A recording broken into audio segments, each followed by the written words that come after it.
믿음이라고 하는 정의가 뭔가요? 우리가 성경 속에서 히브리서에서 믿음에 대한 정의는 믿음은 바라는 것들의 실상이요 보이지 아니하는 것들 중에 증거다. 그러니까 믿음은 아직 도래하지 않았지만 그렇게 이루어질 것을 마음속에 확증하고 믿는 겁니다. 그리고 그것을 실천적으로 실행하여 하나님 앞에 행함을 통해서 실천적인 삶의 말씀을 적용하고 산다는 그 적용의 삶을 통해서 영광을 올려드리는 그 모습이 바로 믿음이라는 겁니다.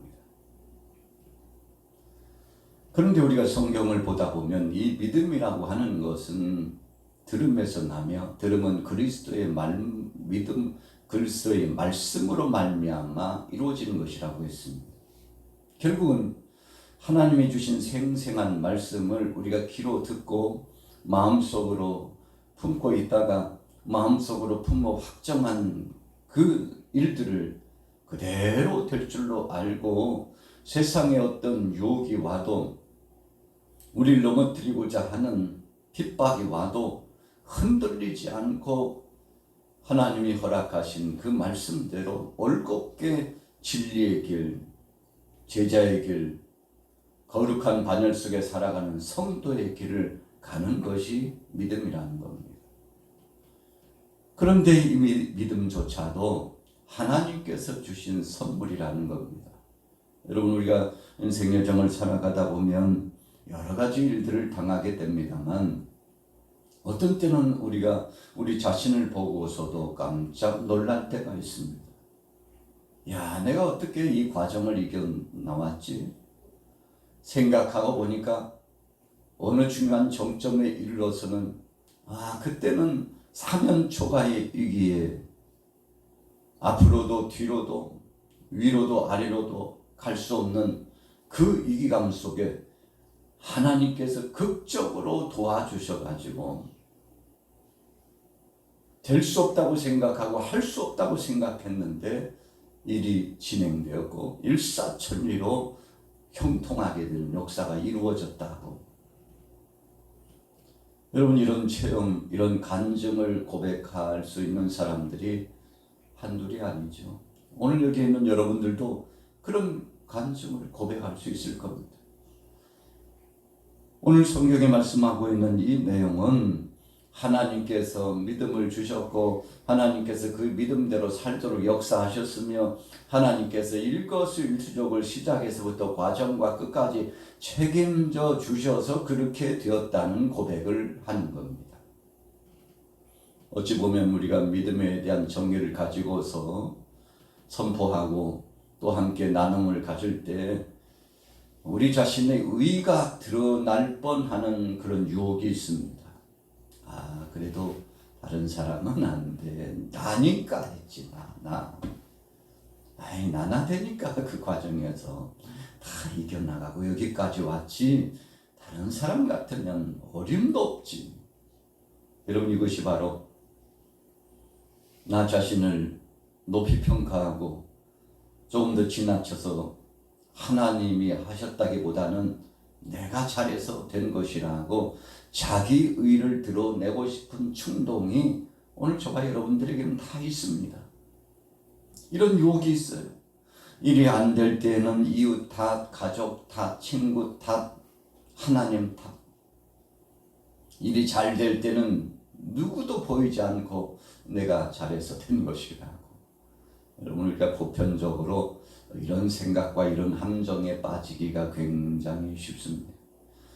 그러나 나 말고 우리라고 말하고요.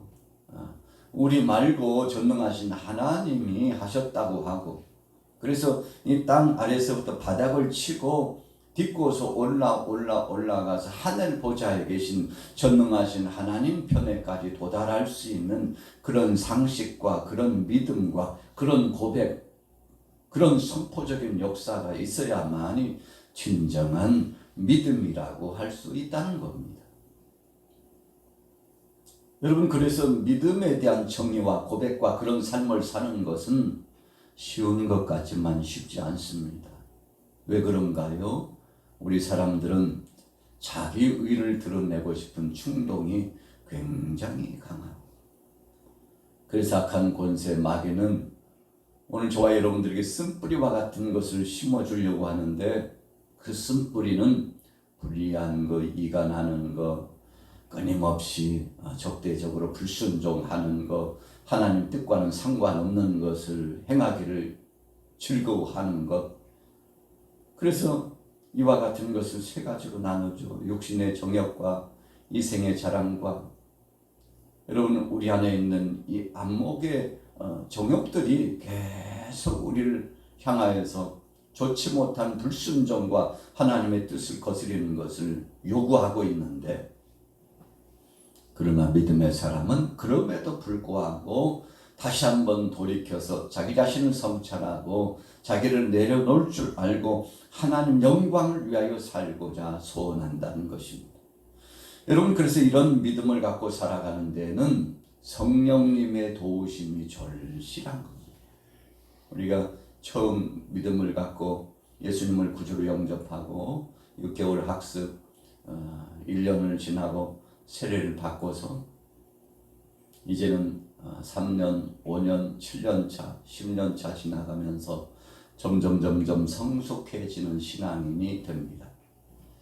초신자 때의 생각과 그 삶, 그리고 어느 정도 성숙된 자의 그 신앙 고백과 삶은 다릅니다. 뭔가 달라도 다르다는 것을 느껴요.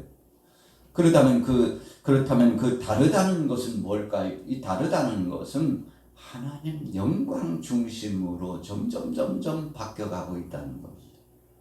여러분, 그래서 하나님의 말씀을 읽으면 읽을수록 더 깊어지고, 신앙생활을 하면 할수록 더 성숙해져 가지고 여유가 있고, 상대를 나보다도 더 낮게 여기고, 내게 주어진 모든 것을 희생하고 감수해서라도 이웃을 위해서, 동역자를 위해서, 상대를 위해서, 하나님 영광을 위하여 내려놓을 줄 아는, 그래서 신앙은 두 가지라고 그러잖아요. 내려놓는 것과 비움.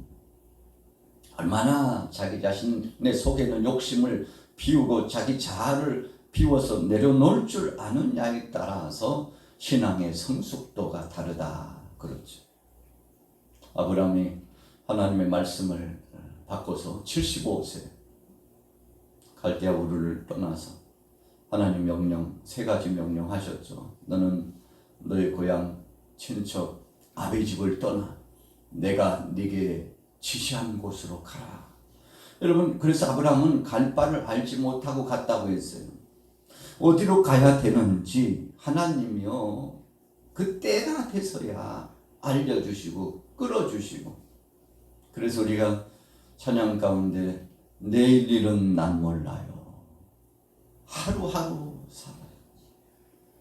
불행이나 요행함도 여러분 우리를 넘어뜨리지 못하고 끝까지 믿음을 가지고 살아가게 되는 우리 자신을 비추어서 하나님 앞에 감사하면서 찬양하는데, 불확실한 세대 속에서도 하나님이 나를 책임져 주신다는 믿음, 신앙을 고백하게 되는 거잖아요. 오늘 본문에 보면 몇 인물이 등장하는데, 아브라함은 시험을 받을 때 믿음으로 이삭을 드렸다고 했습니다. 그는 약속들을 받은 자로 돼 그 외아들을 드렸느니라. 여러분, 그러니까 이삭 아들을 하나님 앞에 올려드릴 때 이 아들은 약속이 씨로 주신 것을 확증하고 죽어도 다시 살리라는 믿음까지 상승되었다고 그랬죠. 여러분, 그래서 하나님이 기뻐하셨어요. 아브라함을 시험하고자 하셨다고 그랬어요. 이 시험을 통해서 아브라함을 죽이고 내려버리고 그 자리에서 더 이상 서지 못하게 하고, 이런 시험이 아니고 하나님이 주시는 시험은 그 시험을 통과해서 정금같이 단련하여 더 좋아지고, 그래서 더 좋은 것을 주시기 위한 과정일 뿐이라는 것입니다. 여러분, 아브라함이 이 시험을 받고서 하나님 앞에서 더 겸비한 믿음으로 온전한 모습을 보였죠. 20절 보세요. 믿음으로 이삭은 장차 있을 일에 대하여 야곱과 에서에게 축복하였으며. 우리 부모들이 자녀를 축복한다는 것은 그만큼 믿음이 있기 때문에 그렇습니다. 믿음 없는 부모들은 자녀들이 뭐 신앙생활 하든가 말든가 그냥 살든가 말든가 지들끼리 알아서 네 마음대로들 해 하고 끝날 수 있죠. 그러나 믿음의 부모는 사랑하는 자녀들을 생각하면서 늘 애틋하고 저들이 생명의 복음 안에서 온전하게 성숙되고 하나님 영광을 드러내고 내가 이제 장차갈 그 하나님 나라에 우리 주님이 예비하신 그 집에 내 집뿐만 아니라 바로 저 사랑하는 아들의 집, 딸의 집, 손주들의 집까지 지어지기를 소원하고 여러분 그래서 이 약속을 믿고 가는 신앙이기 때문에 다른 거죠.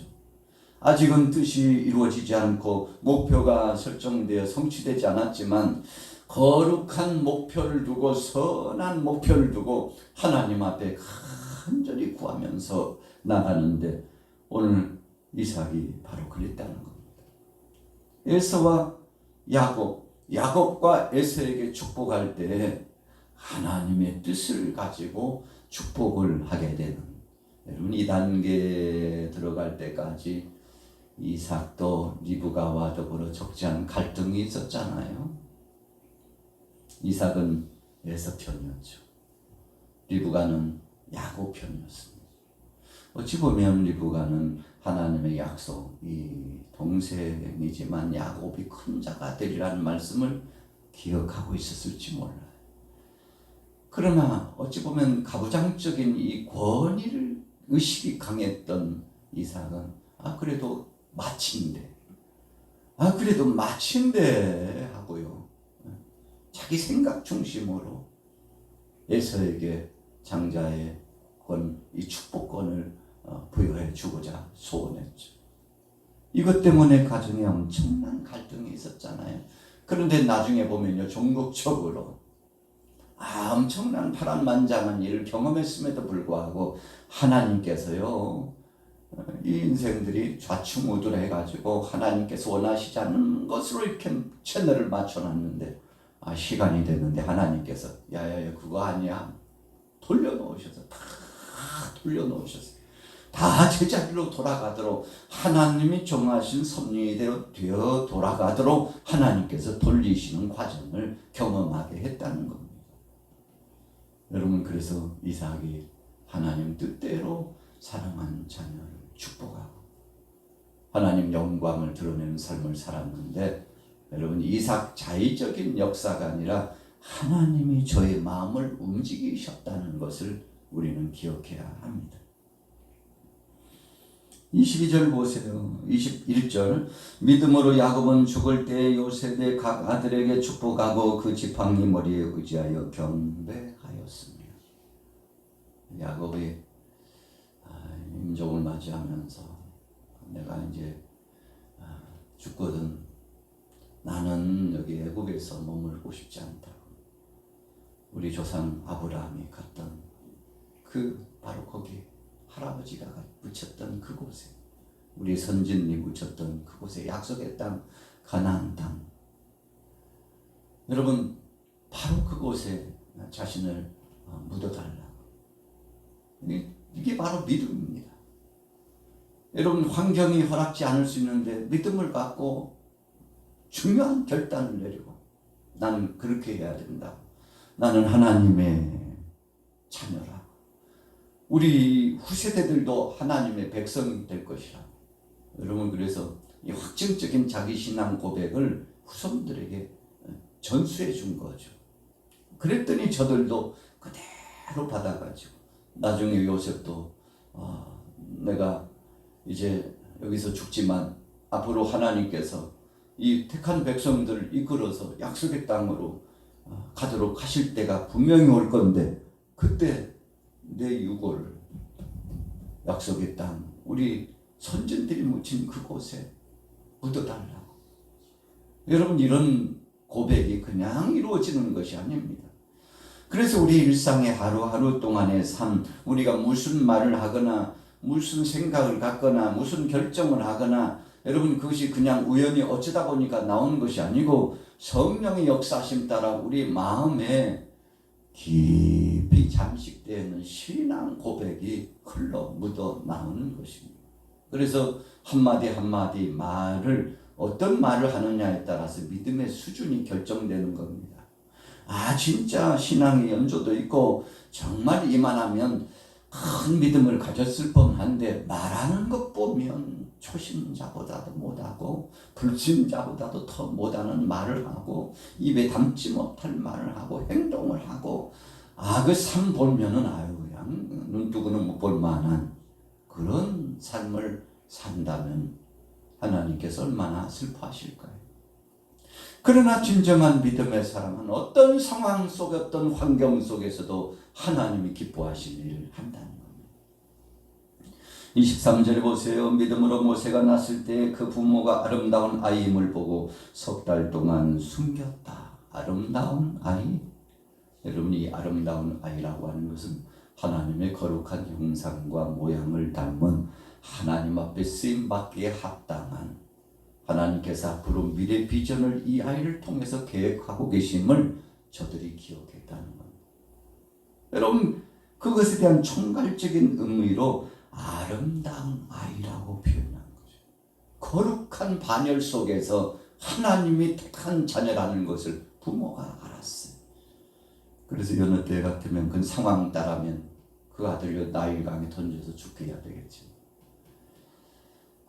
나일강에 갖다 버리기는 버렸지만 역청을 칠해가지고 물이 스며들지 않도록 여러분 기묘하게 철저하게 대비를 해가지고 나일강에 갖다 띄웠는데 바로의 딸이 그것을 보고서 데려다가 키우는데 여러분, 그래서 애굽의 궁정에서 40년 동안 모세가 자라는데 그 위기 속에서도 그 어머니가 유모가 돼가지고 미디암이 소개를 하잖아요. 제가 좀 아주 좀 좋으신 분 있는데 유모를 소개해 드릴까요? 여러분, 그래가지고 결국은 자기 자식을 자기가 키울 수 있는 길이 열려졌는데 이것 다 믿음으로 된 것이 아닙니다. 자, 오늘 본문 말씀은 중략합니다. 그러나 오늘 본문 말씀에 총체적으로 말씀하신 주제는 뭡니까? 하나님 중심, 말씀 중심, 미래 비전, 하나님 나라 중심으로 끝까지 나아갔다는 겁니다. 오늘 여러분들의 믿음은 어느 정도입니까? 오늘 하나님을 앙망하고 나는 약한 자라고 고백하고 하나님께서 일거수일투족을 책임져 주실 것이야. 여러분, 그래서 믿음으로 가는 것이 최고의 길입니다. 오늘 우리 주의를 한번 살펴보세요. 정말 믿음의 반열의 길을 가고 있는지. 오늘 여러분들이 이 반열 속에 끝까지 승리하게 되시기를 예수님의 이름으로 축원합니다.